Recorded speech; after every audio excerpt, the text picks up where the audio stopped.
here. And it wasn't really easy to convince her that she should come and talk. And I'm so pleased that she did come. And one of the, I'll leave it up to her. She's put out a list of people on a lot of women she thought were influential around the area on your tables. That's from her. And she would like people to add to that if they know, because you can't have a definitive list. You can add more names in all the time. The other bits of paper were things that I left here that I thought might be of interest to people, and I'll explain the poster later on, the banner. But one thing for Vera to, are you ready, Vera? And we'll have a toast to nearly said my day, to International Women's Day straight after Vera finishes speaking when we have questions. Thank you, Janet. What shall I call you? Boys and girls? Or just friends? I feel a little overwhelmed being here, particularly as the title of the story tonight is an island girl who wanted to make a difference, or tried to make a difference. When I look around this room, everyone in this room has tried to make a difference, and you're still at it, and I hope you'll never give up, because the world and Australia has never needed our human effort more than it does now. Before I go on, I would like to acknowledge our federal member Sharon Greason. In doing so, acknowledge our Prime Minister Julia Gillard. Party politics in this country is very toxic, vitriolic. And as a woman, and I think all of us here, I object to some of the things that have been said about Julia Gillard. Whether you vote for her or not, I don't think some of the things that the shock jocks on the radio should be part of the political debate in this country. And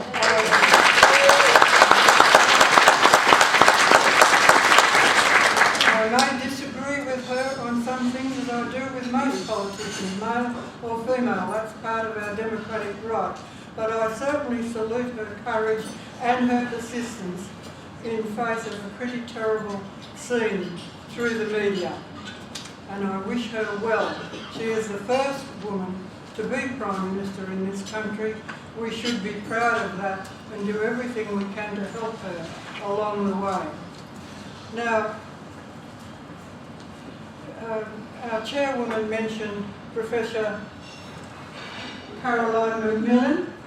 The university last year produced a book called 100 Women.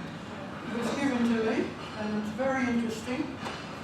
Not many of the women covered in the book are mentioned here, but there is one, Jean Talbot, a poet, and Donna Meehan, an Indigenous woman. And it covers really successful young women who made their mark through in the world. I hope one day that some of the names that are included on this list before you, and which I hope you will all take care to add to it, because it's only a partial list, concocted over the telephone at white hot pace. I feel that we need this in the Hunter. Once the Hunter Valley was known as the Garden of Australia. I don't feel we have been very good custodians when we look at it at the moment. It's being torn up in a very unbalanced way, and I draw your attention to it, and I might say that there are a lot of women up and down the valley and in Newcastle who are actively standing up and pleading for a better and more balanced approach to what we're doing to the valley. Before I proceed further, this is the 101st anniversary of International Women's Day, and we honour it and we uphold it every year. But before that happened, here in Australia there was movement, very strong movement, to advance the cause of women and children. And I took the trouble to draw out the winning of the women's vote in Australia. And I do this because one of the women who was most active in it was a woman called Rose Scott, the daughter of Helena Scott and Sarana Scott. Her mother, she was the 8th child, and her mother produced 11 children in 14 years. It broke her health and her spirit in many ways. They were fairly well-to-do people. They had a lot of property up at Glendon. He was the brother of Alexander Walker Scott, who pioneered on Ash Island, and he had 2 daughters, famous women artists, which were honoured last year in the museum, Australian Museum in Sydney, with an exhibition of their beautiful paintings done on Ash Island, depicting the flora and fauna that existed once on Ash Island. Rose Scott was born in 1849, and she, with her sister Gussie, who later died, cared for the mother and helped her, and I think possibly this is one of the very strong reasons that Rose Scott never married, because she saw what happened to her mother. Anyway, by the 1880s she was living in Sydney and she became active in the women's suffragette movement, the struggle to get the franchise. They formed the Women's Christian Temperance Union, or women's library groups, all sorts of groups, and she worked. She didn't like political parties very much, but she worked across the whole spectrum in essentially what was a man's world then. And they eventually, through Parkes and all of them, got the Women's Suffrage Act through Parliament. Now, I'll just read you a few dates just for a reminder. The women obtained the first vote in Australia was granted to women in July 1894 by the South Australian Government, which passed the Constitution Amendment Act, and women were entitled to vote and stand for both houses of Parliament equal with men, which was very advanced for Australia in that time. Now, we all know Federation came in May 1901. The Commonwealth passed the Franchise Act, and gave all adult British subjects with 6 months residence to vote at the December the 16th, 1903 election. To my surprise, when I was researching the history of Mosquito Island, I came across the polling booth list for Mosquito Island, which was held in the local school. And for the first time, I was very glad to see not only the men of the island, but the women of the island who were listed to vote. So that was a big step forward. The next vote was in July 1902, when the New South Wales Women's Franchise Act gave vote the women in line with their right to vote in federal elections. February 29th, 1904, Tasmanian women were given the right to vote, but no right to stand for election until February 1992.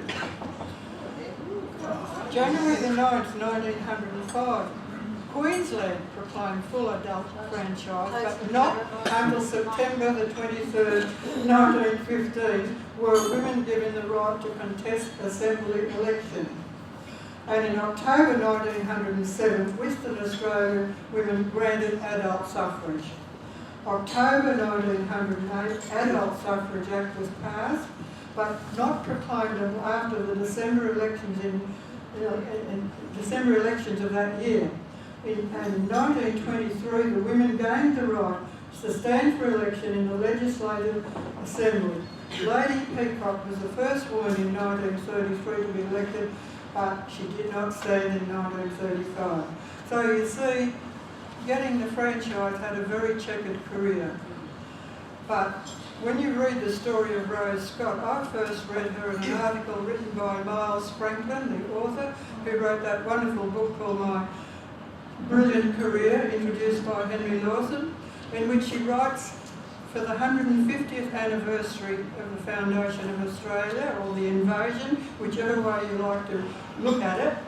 They wrote up a number of women, and Miles wrote up Rose Scott, and she explained how she worked, and she linked up with Maybrook Anderson and Henry Lawson's mother, who edited The Dawn and also published some of Henry Lawson's early work. And the condition of women the treatment of young girls, rape, very bad working conditions, the whole business they took up. They struggled very hard. So I feel that we are standing on the shoulders of those women. Now you might say, well, what's Vera leading up to? I'm expected to say how I came to be involved in this. Well, I was almost born on the banks of the Hunter River, up near, approximately near where the Toole Street Bridge. In those days it was like all paddocks, fields. Mother and Dad were married and they went to live in a little paddock, in a little white house off Woodstock Street, in the middle of a big field we know called Oakley's Paddock. I learned to crawl and walk there, and as my mother said, you were almost born on the banks because I went into labour there. But I wasn't actually born there. I was born in Hanbury Street, Mayfield, at Nurse Whiteman's lying-in home. Nurse Whiteman was another famous woman, famous in that time for her care of working class women who didn't have a lot of money, and she was such a skilled midwife, she didn't bring a doctor into the scene unless it was absolutely necessary, because most of those women could not afford the services or the fee for a doctor. So that's another woman who's, when she died, my mother tells me that her funeral cortege was a mile long going up to Sandgate. So by 1928, my father was working in the BHP co-government. He was burned and put off with a small compensation. The family struggle really began. As a result of that, we went to live on Dempsey Island, and we were there before we moved to Mosquito Island, the next island. You understand, in the Hunter Estuary, the area of that monstrosity they call Kooragang today was once a beautiful, covered with beautiful bush, subtropical, littoral bushland, when the Aborigines from all the clans and groups, the Warramai, the Awabakal and all those around it used it. Then the first settlers came, and when I lived on it, it was still, Mosquito and Dempsey Island was still fields of corn and sorghum, cows, dairies, boat building works. On Mosquito Island we had a school and a small church. We even had a postal service, and for 30 years they had a ferry that went plied between the point of Mosquito Island across to almost where BHP established its gasometers, the big gas holders. They've all gone, that's history now. Before we went to Mosquito Island, we left Dempsey Island after my little brother died of meningitis. I got typhoid fever and we went to Mosquito Island briefly, and Dad left there. The depression was deepening. He thought he might have a better chance if we were living on the mainland to get work. It didn't work out that way. We lived in Pommy Town, or Frog Hollow as it's known. Just there in Bull Street. William Street runs out in those streets there, that's the area. And then the depression deepened, and gradually around Newcastle, dole camps began to appear. The most famous one was at Nobby's. There was coral trees at Stockton, one at Birmingham Gardens, there's Hollywood, Walsall, Spears Point. There was one on Platts Channel. There were about 16 houses built on stilts out there. There was one on Mayfield West Hill on the old Platts estate, which where Gregson Avenue runs down through today, and Stevenson Park. That was once the site of an unemployed camp. Our family fortunes declined. We were lived in for a short time in Shortland unemployed camp in the bush just off Sanddock Road. Then we went down to a house on stilts at Platts Channel. We didn't stay there very long, and we ended up at Mayfield West Camp. And we were there until 1939. And I think it was there that possibly I began to realise that life had to be different. We had to learn to stand up. My mother and father were very great battlers. My mother was a very skilled needlewoman and a good manager. Dad was a great battler and would do anything he could to make a living to feed his children. I have written about it in a story called Making Do and Lasting Out. You have to remember that in the 1930s, the dole was 5 and 4 pence a week for a man and 5 pence a day for a woman. 3 and 5 pence. It wasn't very much, it barely fed you, let alone put clothes on you. And people, when they couldn't pay the rent and they feared eviction, a lot of them ended up in unemployed camps. I once heard somebody say, which really enraged me, oh, the depression mob, nothing good ever came out of them. That's just not so. You and I know that that generation following the horrors of the First World War, then the Great Depression, they really struggled year by year very hard to introduce, little by little, a welfare system that could help people and maintain a decent standard of living. It didn't come about just passively given to us by government or the powers that be. It was really struggled for right across through Australia, and the labour movement played a very large part in it. So, we we left the camp because my father got a spot on his lung and he was very ill. Once again, a splendid woman helped save him, a Dr. Ethel Byrne. If you want to see her portrait, it's enshrined in a group of beautiful paintings in the Rankin Park Hospital by an artist called Kath Chadwin. And when I went to see them, because I bought Kath's book, and there's Dr. Ethel Byrne's beautiful face in one of these paintings. So you see, there's another woman we owe a lot to. And there are other women doctors like her. I seem to remember the name of a Dr. Hoskinson and a Dr. Ferguson. So, in 1939 we returned to Mosquito Island. We wanted to get out of the camp, and Dad came home to Mother and said, there's a house empty on the island, we can rent it for 2 shillings a week. So for a man and a woman with 7 children, that was just a godsend. I still don't know how Dad, when we got to the island and we tidied up the house and scrubbed it and cleaned it, Dad dug up an enormous garden. He could grow anything, but he found the strength, and we pulled ourselves up by our bootstraps, and with the aid of fishing the river and the garden, and work, we were able to weather that time. I might say here that I had another mother, apart from my own strong, shining mother, Ellen Cornell Pember, who incidentally was born on the Hunter River at Beltry Station in 1905. Her father was a teamster, a bullock driver, and he drove the wool packs. He had a team of bullocks. The lead bullock had a white blaze on its forehead. Grandfather Meehan was an Irish Catholic, and their forebears was an Irish woman convict. So I've got a very good pedigree. I'm descendant of a woman convict. My grandfather was a bullock driver. My father was a coke ovens and fisherman and painter and docker. And it's a pedigree I'm extremely proud of, ladies and gentlemen. And I think it well suits Newcastle, because we were the scene of a pretty horrific convict camp. And here, in saluting my friend Noel Hawken and the Awabakal people, men and women who came before us and who were here before us, living a pretty healthy and well-balanced life in harmony with nature, we came.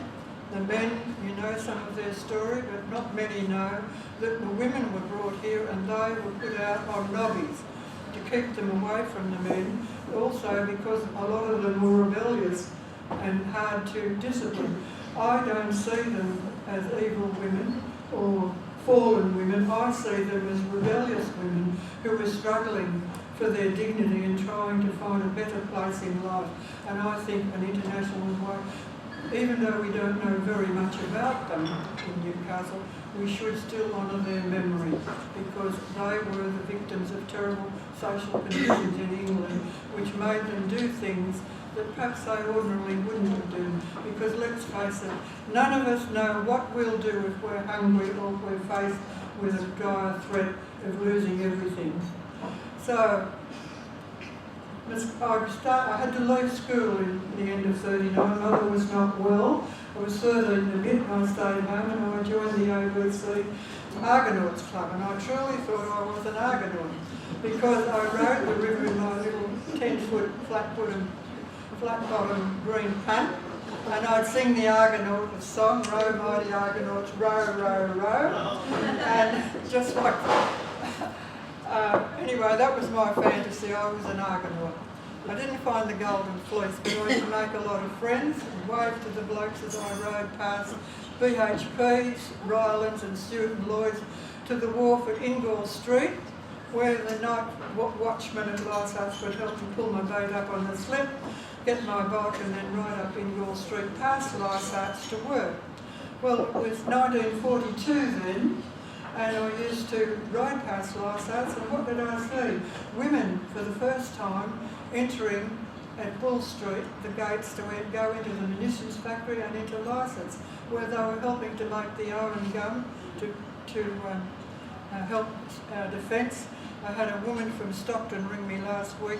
She's 96 years of age, Joan Smith, wanting to know the White History Society at Stockton hadn't put a memorial plaque at the wave trap anti-aircraft guns on Stockton foreshore, because they fired their guns the night that Newcastle was shelled. I'm sorry, I tend to talk with my hands. She worked as a shot inspector, and when she finished that she went into Lysarts. Now, I didn't know that I was passing a woman whom I would later meet, Evadne North, who is the mother of Marilla North. Please stand up, Marilla. Marilla North is a Newcastle girl, high school girl. Her mother worked and inspired her. And when I met Evadne, she was in her 80s. I took her the book called Tommytown. And she said to me very simply and softly in the dusk in her garden, I was a Lysarts girl. And she was so proud of it. And I've met another one since then.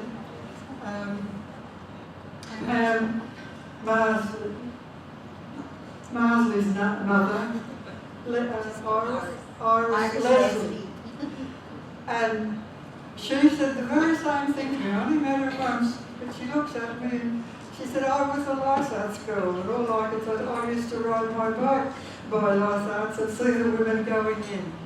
So they're another strand of history, and I'm sure there's a lot of them around. I know that over there is sitting into the microphone. Vera microphone. No. Jude Conway, whose mother, Josie or Josephine Conway, was also a member of the Union of Australian Women. And Jude, like Marilla, has also written a book.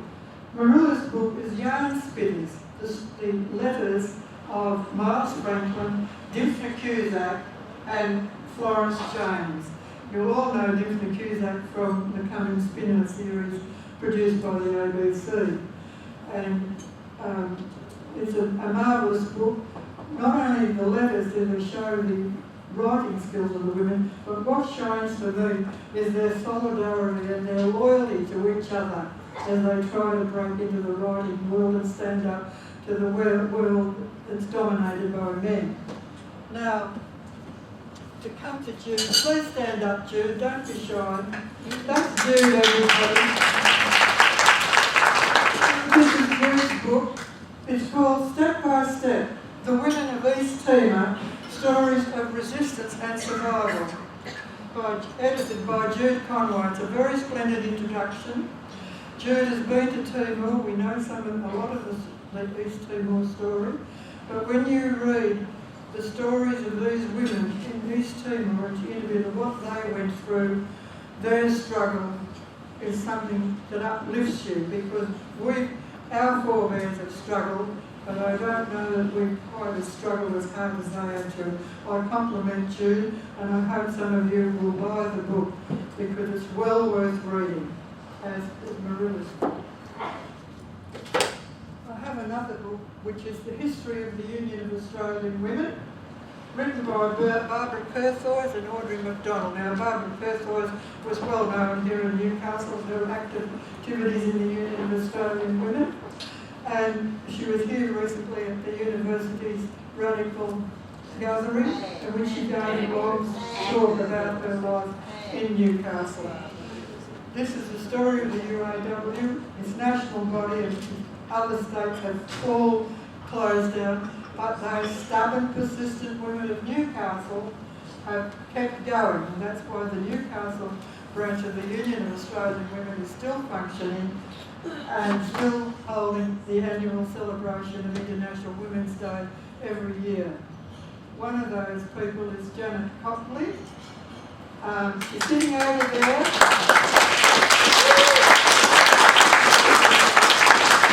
I feel we should honour Janet because she, with her husband Mervyn Copley, collected over many years a very large gathering of papers, photographs, which have now were lodged with the university. They remained uncatalogued for a long time, but they have now been catalogued in the cultural collections of the university and the community library. And there are over, at last count, over 340 boxes. And it covers not only the history of the Labor Party, the Communist Party, the Trade Union movement, Cooks Hill Progress Association. They went around and photographed the hotels. They did everything. Hunter Valley Research Foundation. Everything you can think that's connected to Newcastle is in that collection. It's going to be an amazing, and is an amazing historical resource. And we owe that to the efforts of seemingly very ordinary people, but to me, extraordinary people. I do compliment Janet Copley. And she's...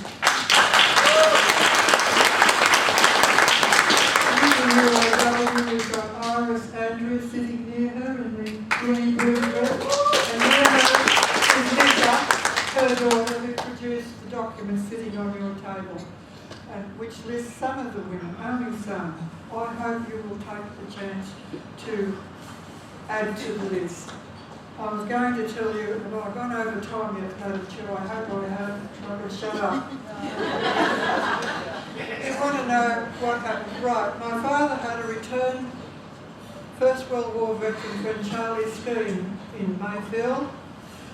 He was like an older brother to my dad because Dad was an orphan and he found Newcastle, and when he ran away he was beaten when he was 16, put everything he owned into a sugar bag, his banjo and his clothes, and he took to the track. A team of workers on the railway line up near Grafton took him in. I could see he was just a bit of a kid, he was a little man, and they took him in as cook's spud peeler. He peeled the spuds for the cook, and at night Dad played his banjo and they had sing-songs and told stories. So one of them said, why don't you go down to Newcastle, you might get a job in the steelworks. And they smuggled him down on a train, and he did. And he spent 5 years on the coke ovens in the steelworks. In that time he married my mother, and I was their firstborn, the firstborn of mother's 8 pregnancies, 7 of whom survived. As I say, we went to Mosquito Island, and we followed the Second World War over our dry battery wireless. A dry battery, you didn't have to have it recharged every week like a wet battery. We've gone up in the world. And we followed the 7 o'clock news on the ABC. We listened to Dad and Dave. And at 9 o'clock we heard the BBC news. Big Ben would chime the knell of war. A lot of you will remember Big Ben chiming in. Here is the BBC. And we'd be kept up with the horrors of the war in Europe and England, the Middle East, and in the former Soviet Union. At that time, everyone was very pro-Soviet Union because we were very glad to have them on our side. And I still remember the sigh of relief when Stalingrad came through, and then Leningrad, and the war began to change. We went through the horrors of our Tobruk rats and all that, and some of the men came back. They were very vivid times. Well, in 1944 there was a big push going on to open the second front, and in Mayfield there was a meeting called. Charlie Skeen asked my dad to bring Vera. So Dad persuaded me to come. We got me our little boat. I remember I got mud on my dress. And I said to Dad, I'm not going, I'm sick of the river, which is a terrible thing to say because I've always regarded the Hunter River as my second mother, because it fed us and it fed a lot of Newcastle people, and it still does, despite the pollution of it. Anyway, we rode across and we got to the Blackwater and we walked through on this lovely March evening in March 1944 to this little hall in Mayfield, just near Victoria Street. There were about 100 people there. And something happened at that meeting. It was chaired by a woman, something that I had never seen before. And she was a dainty little woman called Min Wilson with a lovely smile and beautiful blue eyes. And she chaired the meeting very capably, and there were speeches about the Second Front, prospects for building the peace and post-war reconstruction, and opened up a whole panorama that life could be better. We were very idealistic and naive, I think, because we did think then, like they did after the First World War, it was a war to end all wars. We've been proved wrong, but nevertheless we have to have dreams and aspirations. And that meeting was called by the Communist Party of Newcastle. The little woman appealed for people to join, and I joined with my father and Charlie Screen and about half a dozen other people.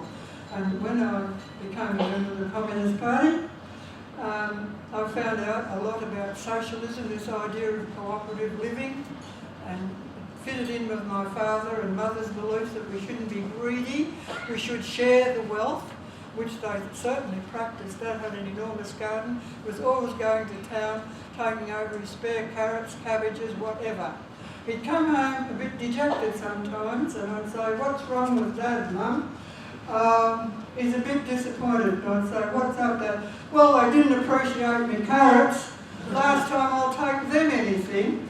Because the worst thing you can do to a gardener, if you don't admire his flowers and his plants and his cabbages and his carrots, well, he's very, very unhappy with you. However, we went on, and there in the Communist Party, I met a lot of very fine people. And two of them in particular, one was Jean Bailey and the other was Mari Gollan. Mari was a Master of Arts, Jean was a teacher, and they both called themselves feminists, which is my introduction to the word feminism. And they were very encouraging to me. They made it clear to me that just because you left school at 13, you didn't have to stop going on learning, that you could go on and educate yourself. And they had a little bookshop at the top of the stairs, and in it were all kinds of books to buy. And we were encouraged not only to read political classics, but the classics of world and Australian literature. And that started me on the track. Just a little thing like that. I met a lot of wonderful people, Greeks and Yugoslavs at the time. We met the British Tommies when they came into port, and they taught us how to dance the hokey pokey and so on. So I married, and then my husband and I went to live in Sydney in 1948, and there I met more women. I met Jessie Street and was introduced to the charter, the Women's Charter, which her group had drawn up. I was introduced to her through Lucy Barnes, the mother of Joyce Stevens.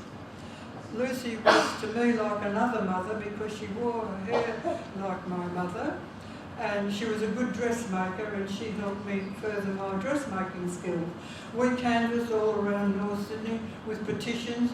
We demonstrated for peace. I remember we walked the streets of North Sydney carrying the Stockholm Appeal. Do any of you remember the Stockholm Appeal?